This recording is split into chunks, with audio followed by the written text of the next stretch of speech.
ৰঙিয়াৰ শিমলুৱা গোপাল মন্দিৰত বিষ্ণু হোমপাঠ ঐনবেলিৰ দৰে এইবুলি ৰঙিয়াৰ নিকটৱৰ্তী শিমলুৱা গাঁৱৰ গোপাল মন্দিৰত গয়া ৰাইজে মিলি বিষ্ণু হোম যজ্ঞৰ লগতে বিভিন্ন বৰ্ণাঢ্য কাৰ্যসূচীৰে পালন কৰিছে পূজাভাগ।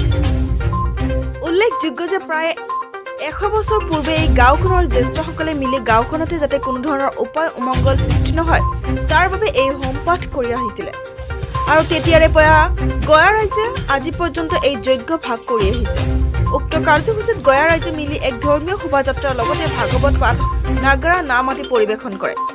উক্ত অনুষ্ঠানৰ কাৰ্যসূচীতে ৰাজ্যৰ সহায় সহযোগিতা তথা উপস্থিতি কামনা কৰিছে উদযাপন সমিতিয়ে। ৰঙিয়াৰ পৰা মইনুল হকৰ ৰিপৰ্ট, লিজা বাৰ্তা ডিজিটেল।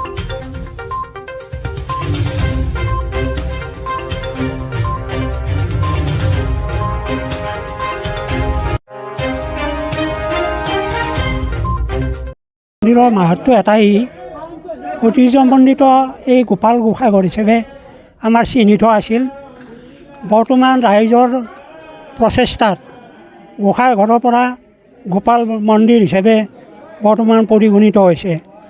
আমাৰ এই গাঁওখন আৰ্থিকভাৱে সিমান সচ্ছল নহয় যদিও আমাৰ মানুহৰ প্ৰচেষ্টাত, ৰাইজৰ প্ৰচেষ্টাত আজি আমি এই গোপাল মন্দিৰ হিচাপে পৰিগণিত কৰিবলৈ সক্ষম হৈছোঁ।